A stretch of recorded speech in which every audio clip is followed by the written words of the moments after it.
and the cover-up immediately after. Well, the guy was president of the United States the moment the president died. You know, I mean, you got those things too. And then let's go back to what we looked at earlier.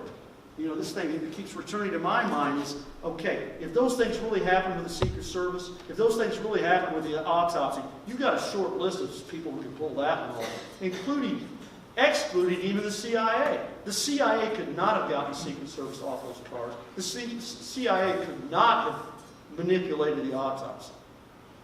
It had to come from a high. You're asking people to do things. You're asking them to commit treason, right? You're going to have to tell a Secret Service. You think a Secret Service agent is going to get off the car and let the president get shot on his own, or screw around with the autopsy? I mean, there had to be a high level of power of cover for those people, and that's a short list. And finally, Johnson, who benefited the most and who had the most to lose? What's that term? Cui bono, right? Is that legal term? I don't know, Latin, whatever. And the answer goes back to Johnson on that one, of course, too. So, okay, well, that doesn't mean he did it. Let's look some more here. Okay, again, I'm going to try to bust through this stuff. And a lot of this is in my article, Nexus, that you might want to look at. I'll do it later. But you have to know, was Johnson capable of doing something like that? Johnson's psychological state. This is coming from a psychiatrist. Johnson had virtually no capacity for empathy, nor could he experience mental anguish for others. And these were psychiatrists who wrote these things on Lyndon Johnson. He was characterized as a manic depressive, the most psychologically unstable man ever to assume the presidency. That's pretty much an indictment there, right? Okay, well, it's a psychological state. Johnson was a liar, okay, of the highest level. I mean, it's documented. I mean, he told stories about, he'd always tell stories about his, some great-grandfather, great-great-grandfather was at the Alamo. And a historian that knew about the Alamo said the only chance that Johnson's descendants were at the Alamo was if they were the Mexicans. In World War II, he received a Silver Star for one mission. He wasn't even in the military. He flew a plane. He flew up on a mission. The people were there said, well, the plane he was actually in turned back and did not receive any combat action at all. The rest of the planes did. One mission. He comes back. They pin a Silver Star on him. He starts referring to himself as Raider Johnson. He starts talking about how they shot down 15 Japanese Zeros and just started making stuff up. And he believed it. You know, his press secretary said the biggest victim of the Johnson Whopper is Johnson himself. I argue that people who are most dangerous are the people who believe their own, you'll know what I'm saying, who believe their own bullshit. Johnson did. JFK said he was incapable of telling the truth. He's President of the United States. Okay, I'm trying to establish a character here. No one was more ambitious than Lyndon Johnson. Robert Carroll said Johnson's ambition was so fierce, so consuming that no consideration of morality or ethics, no cost to himself or anyone else could stand before his ambition to be President of the United States. Okay? A friend of mine has a book that may be published someday, maybe not. He calls it Urges to Kill. And there's a whole lot of things there, again, time-wise. I mean, Johnson was associated with some very shady characters. One of them, those of you who are young enough or old enough to remember Billy Soul Estes, he was a household name in the 1960s, a Texas wheeler dealer, who Johnson had all sorts of economic and quid pro quo relationship with Congress, money flowing back and forth. Estes was involved with a shady farm adjustment crop deal in Texas that a Department of Agriculture official named Henry Marshall got on, and when they couldn't get him off, well, Marshall ended up dead. Billy Soul Estes would later say that Johnson was ordered that murder along with several others, and he said that Johnson was also involved in the murder of JFK. Well, you know, Estes was a liar. You know, can we say he was telling the truth there? Well, I say Estes was a liar and a cheat, but he was also Johnson's liar and cheater. You know? Madeline Brown was supposedly the mistress of Lyndon Johnson. She's got evidence to prove that she had a son by him because she has documents saying that child support will be continued after Johnson's death. It's a whole other story. But Madeline Brown says there was a party at oil man Clint Murchison's house the night before the assassination. And that Johnson showed up there, and he said that he told him that after tomorrow you will not have to worry about the Kennedys anymore. There's that. I'm not going to skip through these things, some of these things here. A new person that's come to light is named Elliot Janeway, who was a Johnson advisor. A man by the name of Gordon Ferry, who's like this 50-year insider that I came upon this past year until I wrote primarily an article about, says that Janeway confided in him. There was a meeting also at the Hotel Texas where Johnson and Conley and others talked about the assassination the night before. Peoples is significant, but I'll hold on him. And then there's the Russians. Well, what about the Russians? You got that. Okay, well, this is a document that just came out. FBI source claims that KGB had data indicating LBJ was responsible for the assassination of JFK. You probably saw it. And they also mentioned the ultra right wing in LBJ. Now, before you say, well, the Russians are liars too. Yeah, they are. I mean, the Soviets have been always masters of propaganda, or the Russians and Putin. Now he's KGB. But wait a minute. This is not propaganda.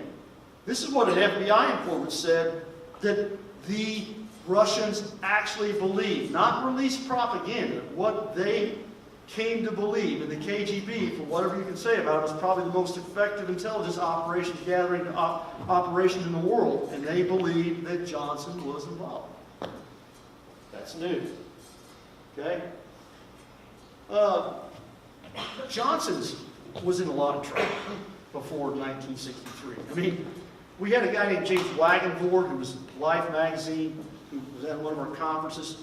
He said Life magazine is the leading newspaper operation in the country at that time. It had a 3-part expose that was attacking and going after Johnson, all his various and multiple scandals that he was involved with. And there were many, including his protege in the Senate named Bobby Baker, who was under all kinds of investigation. And then the Estes thing that Johnson was connected to. Things were closing in on Lyndon Johnson by the summer of '63, according to Wagenborg. He said Life magazine was going to bring down Lyndon Johnson. And guess where they were getting all their information from? He told us, Bobby Kennedy, the president's brother, attorney general. It's obvious that the Kennedys wanted him off the ticket in 1963. Okay? Again, I'm not giving this all the justice it needs here. I'm trying to spin through it. And, you know, the deep connections of oil people like Murchison, who enormously powerful man, who was also connected to Bobby Baker, who was also connected to guys like Marcello in New Orleans. And you have to look at these political connections and say where they lead. One of the interesting ones, I think, is this, is D.H. Byrd. D.H. Byrd owned the Texas School Book Depository. He was very closely aligned with Lyndon Johnson. Where was the assassin stationed at? D.H. Byrd was also a big member of the National Security State. These things start to cross the lines of power. I want to talk about that here at the end. I'm almost done, trust me. Take your questions. Got it. Okay. Gordon Ferry is the guy that I wrote the article called Nexus about. And Ferry has been a fascinating thing for me. I mean, you just go down the list. I mean, the guy was a Marine sharpshooter, one of the best shooters in the world as a teenager. He was brought to White House security in 1960 under Eisenhower. He's still like only 76 years old today.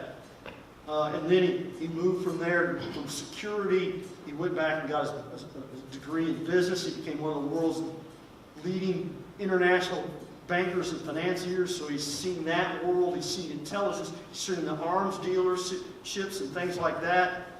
And he just came out of the bunker 2 or 3 years ago. You should read my article about what he's got to say. Of course, we already alluded to you the story about Janeway he gave, which was so important in his connection to Johnson there. But my article, Nexus, is called, he gave me that word, because the word nexus means various connections converging to a central place. I think ultimately that is the answer about what happened with the Kennedy assassination.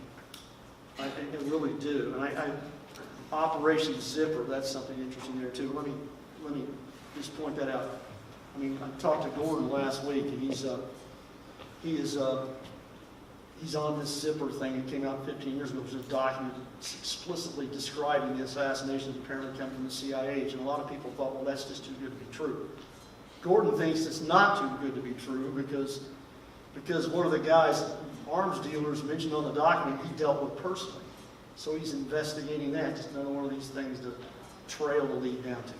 I'm confronted with trails all the time. I mean, and I'd like to talk about that for a minute and an end too. But let's summarize this. You know, potentially what we've got here is, you know, maybe this isn't about a single entity that involved themselves in the assassination. Maybe it's not the mob. Maybe it's not the CIA. Maybe it's not LBJ. Maybe it's something across the lines of power. We know consistently that Kennedy challenged the power structure on every level. He boldly, he and his brother just basically defied these powerful people across the United States. And we know there were deep political connections among these people. I just think we just almost, from all these things that happen, have to take a broader consideration. I know that's the massive conspiracy, everybody involved. That's not what I'm suggesting. And I want to get to that more in a minute, but I also want to tell a couple stories here at the end too. These are things that I have been confronted with. Some of you heard these stories before. I'm going to tell them again. It's a repeat. About 5 or 6 years ago, speaking of the CIA, I gave a talk over in Lawrenceville, Indiana, or Lawrenceville, Illinois, and then later in Vincent. And a guy showed up. And a guy that was becoming more belligerent as the night went on, as I talked about my spiel, which I've given here. And it became pretty apparent that, like, in the middle of the thing, I go, you're intelligence, aren't you? He goes, well, yeah, I kind of admitted it. It turns out the guy was a retired intelligence agent who drove an hour to listen to me talk.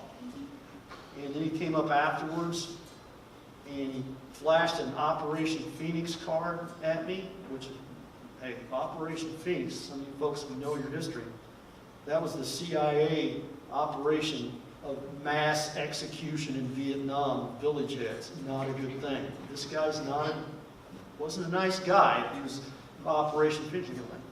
Okay, so you're Operation Phoenix. I know what you're about, man. He spent the whole evening denying everything I said. And then he made a quote and said, you know what? We did what we had to do in Dallas. So that's one person. Was he old enough to be in Dallas? I don't think so. I think he was old enough probably to be in Vietnam, later on in the 60s. So there's that. In recent times, I've had somebody named, I'm going to give you his name. I haven't decided not to talk about him anywhere because of various reasons, but I think he's safe here, and I'll explain why. We'll just call him Jackie. His father was named Jack. He contacted me a couple years ago with a pretty incredible story.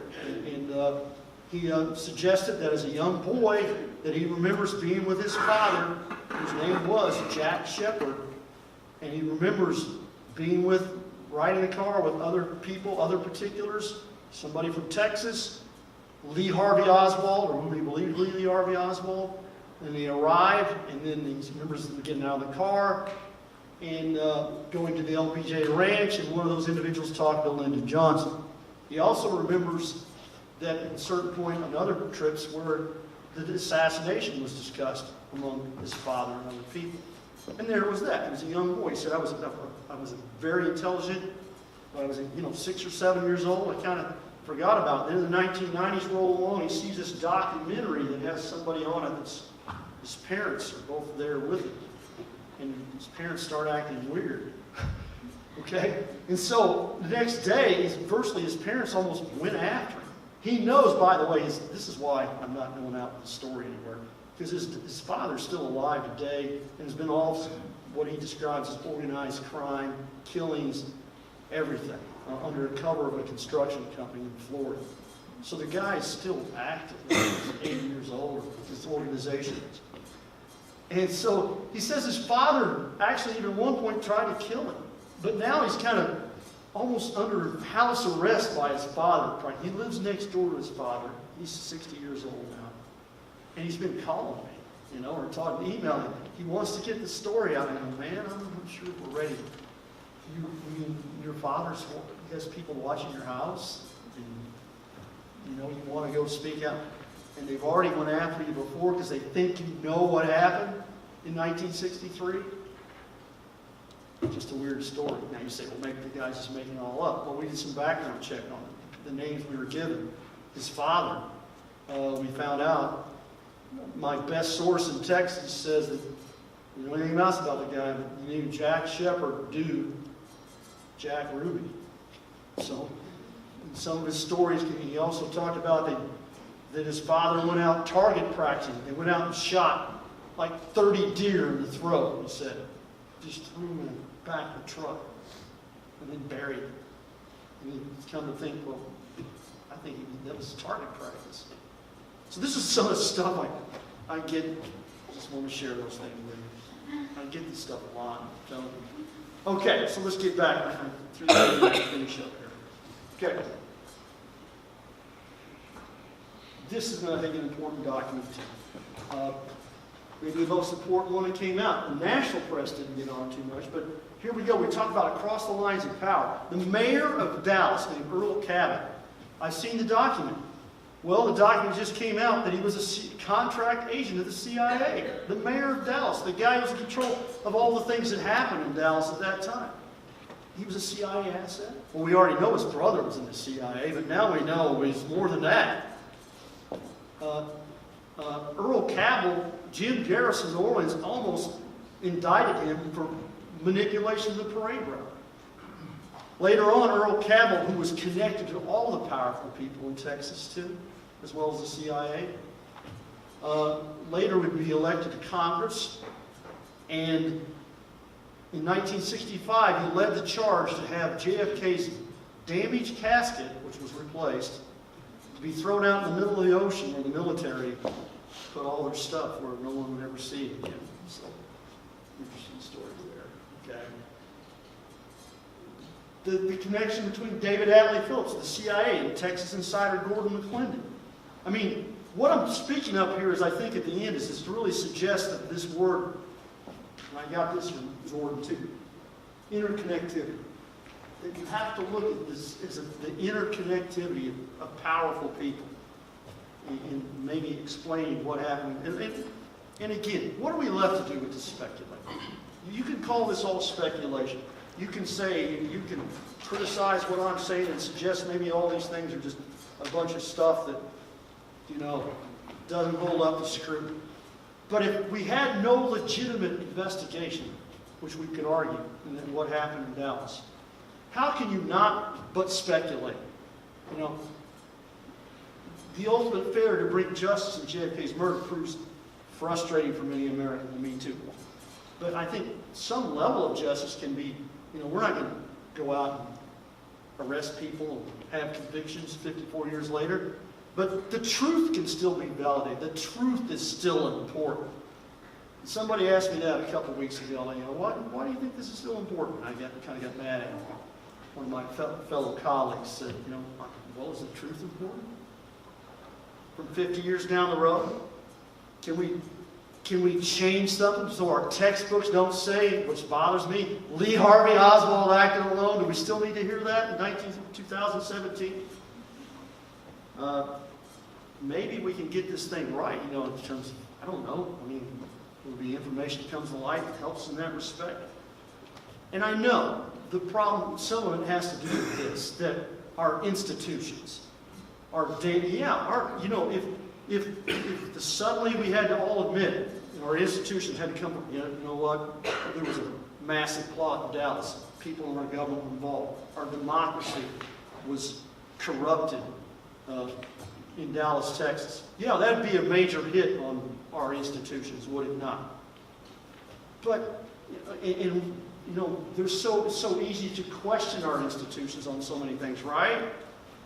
But, you know what? I think our institutions and our democracy can still work as long as we hold those people, those human beings that reside in them accountable for what they're doing.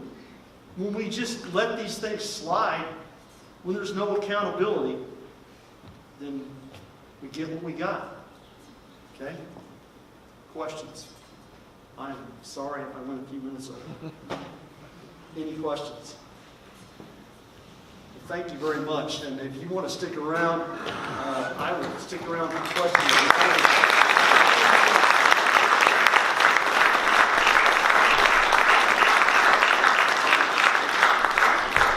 I kept you 10 minutes over. Do not get mad at me. I'll let you out 10 minutes early next time. Okay, anybody? I'm gonna roll up here. If you want to stick around, fine. Oh, again, by the way, we're gonna have some wings about, I don't know, 9 o'clock.